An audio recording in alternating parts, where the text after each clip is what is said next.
We begin with Spirits Rebellious by Khalil Gibran,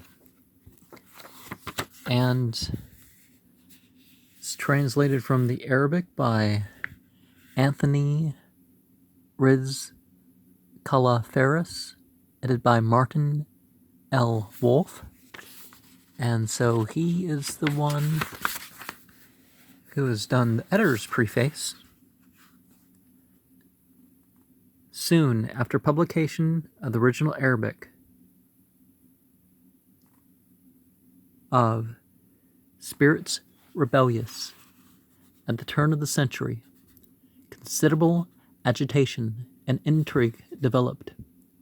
The book was publicly burned in the Beirut marketplace by furious church and state officials who adjudged it poisonous and fiercely dangerous to the peace of the country. Lebanon was then suffering virtual slavery under oppressive Turkish rule. Acts 19:19 is not the only place in the Bible where we find support of that behavior.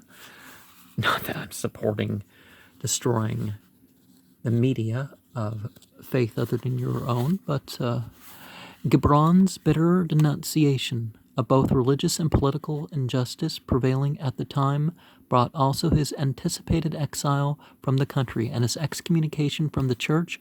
Although his parents were staunch Maronites, it was the story Khalil the heretic in particular which drove the Sultan and his emirs into trepidation and caused nervous authorities in the entire Middle and Near East to examine into their governments.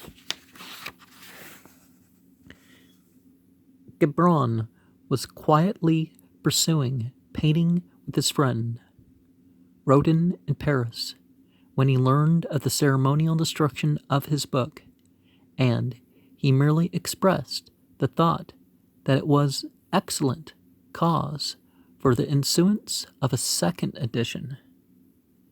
In 1908, his exile was remanded, and the church embraced him without conciliation on his part. A mourner, who also witnessed the Gibran funeral procession in 1931, states that the ecclesiastical pageantry of the event was beyond description. Hundreds of priests and religious leaders, representing every denomination under Eastern skies, were in solemn attendance.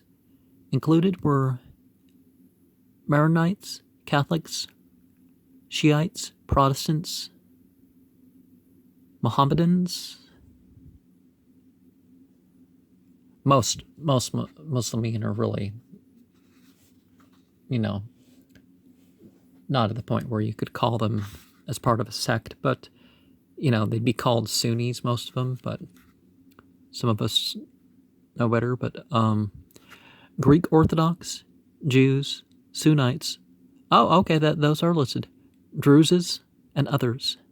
And to render complete Gibran's restoration of the fold of religion, he was buried in the grotto of the monastery of Mar Sarkis in Bashari, his childhood church. And others probably included Baha'is, wouldn't it?